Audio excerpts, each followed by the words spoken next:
Hello दोस्तों, my name is Aman and welcome to my YouTube channel Aman लो knowledge. So दोस्तों, एक बार फिर से स्वागत है आपका मेरे यूट्यूब चैनल अमान लो नॉलेज पे। सो दोस्तों, आज का जो हमारा विषय है वो इस चीज़ पे रहेगा कि वॉइड एग्रीमेंट और इलीगल एग्रीमेंट क्या होते हैं और इनके बीच में डिफरेंसेस क्या होते हैं।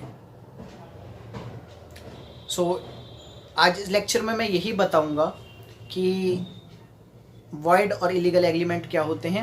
और अगर आप इससे पीछे की वीडियोस देखना चाहते हैं, इससे प्रीवियस वीडियोस देखना चाहते हैं जिसमें मैंने ये बताया हुआ है कि कॉन्ट्रैक्ट क्या होता है, अगर आप न्यू स्टूडेंट हैं और आपको ये नहीं पता और आपको इस सब्जेक्ट पढ़ने के लिए मिल चुके हैं कि कॉन्ट्रैक्ट क्या होता है, सो आप मेरे प्रीवियस वीडियो में जाके वो देख सकते हैं। मैंने एक प्लेलिस्ट बना रखी है, आप वहाँ जाके देख सकते हैं और मैं कार्ड्स में भी वो डाल दूंगा, आप एंड ऑफ द वीडियो आप उसे देख सकते हैं। So let's start the video.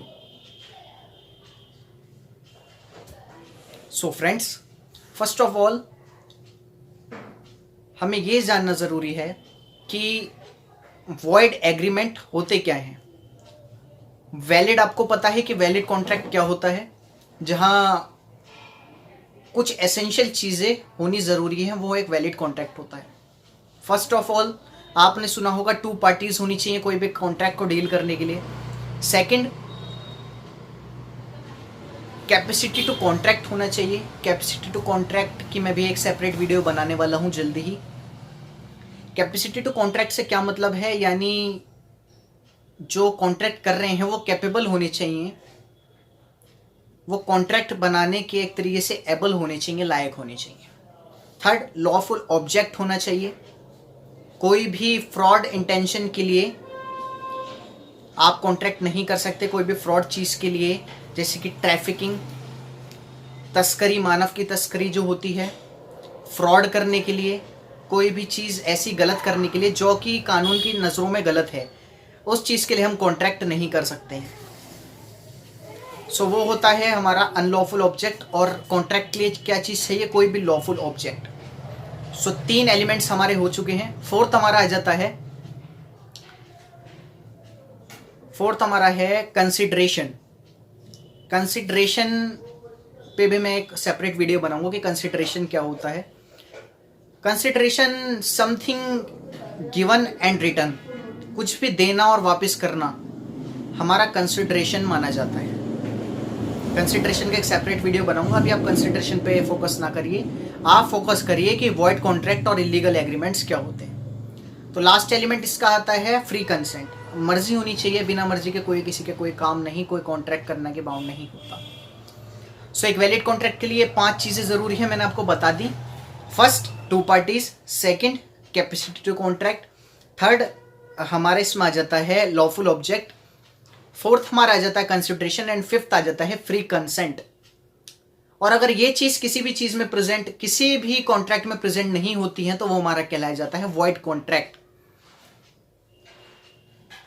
अब मैं आपको इलीगल एग्रीमेंट बताता हूं। इलीगल एग्रीमेंट क्या होते हैं, आप इलीगल नाम से ही समझ रहे होंगे कि इलीगल एग्रीमेंट क्या होता है। लीगल क्या होता है और इलीगल क्या होता है। लीगल वो होता है जो कानूनी रूप से सही होता है, और इलीगल क्या होता है जो कानूनी रूप से गलत होता है, वो ही हमारा इलीगल चीज़ होती है। सो फ्रेंड्स, अब मैं आपको first of all void contract का एग्जांपल देता हूं। मान लीजिए मैं ए पार्टी हूं और मैं किसी बी पर्सन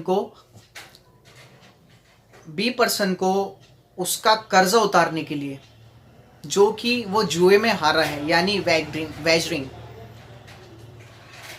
वो जुए में हारा हुआ जो पैसा है, उसका जो कर्जा है, मैं उसे उतारने के लिए उसे पैसे दे रहा हूँ, और वो पैसे, वो अपना जो कर्जा है जुए का वो उससे उतार रहा है, और मैंने उससे कॉन्ट्रैक्ट किया।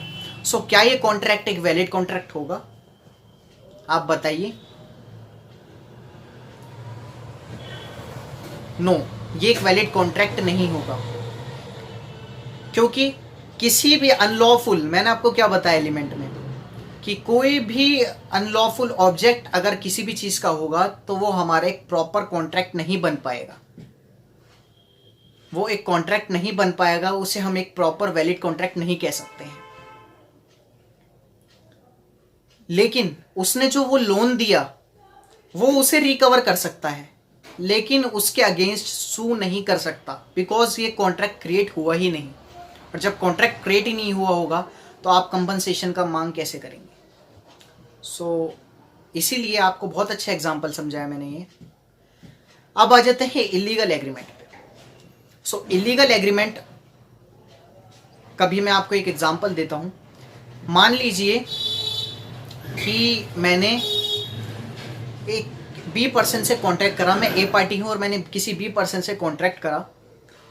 कॉन्ट्रैक्ट मैंने ये करा कि मैं स्मगल गुड्स खरीदूंगा, यानी जो भी नशे के पदार्थ होते हैं, नशीले रसायन होते हैं, उन चीज़ों को मैं खरीदूंगा।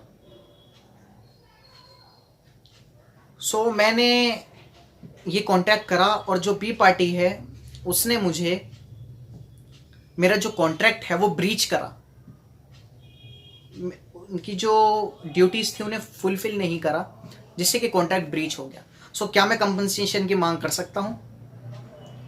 नहीं। और ना ही जो मेरे अमाउंट है वो मैं रिकवर कर सकता हूँ, बिकॉज जो नींव थी, मैं आपको शुद्ध हिंदी में बताता हूँ कि जो नींव थी वो ही एक गैर कानूनी काम के लिए मैं एक कॉन्ट्रैक्ट कर रहा था।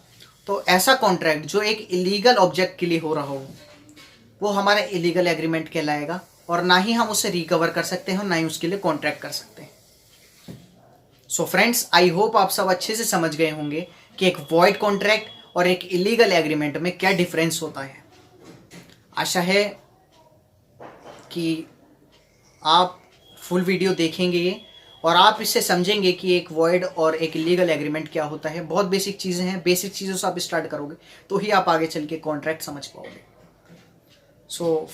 वीडियो को फुल वॉच करें, और अगर आप नए हैं मेरे चैनल पे तो सब्सक्राइब कर लीजिए अमान लो नॉलेज को, और बेल आइकन को प्रेस करना बिल्कुल मत भूलिएगा, बिकॉज अगर आप बेल आइकन प्रेस नहीं करते हैं तो आपको नॉलेज नहीं मिल पाएगी, और एक नॉलेज ही एक एडवोकेट के लिए सब कुछ है। थैंक यू गाइस, और सब्सक्राइब करना ना भूलें मेरा चैनल अमान लो नॉलेज। धन्यवाद।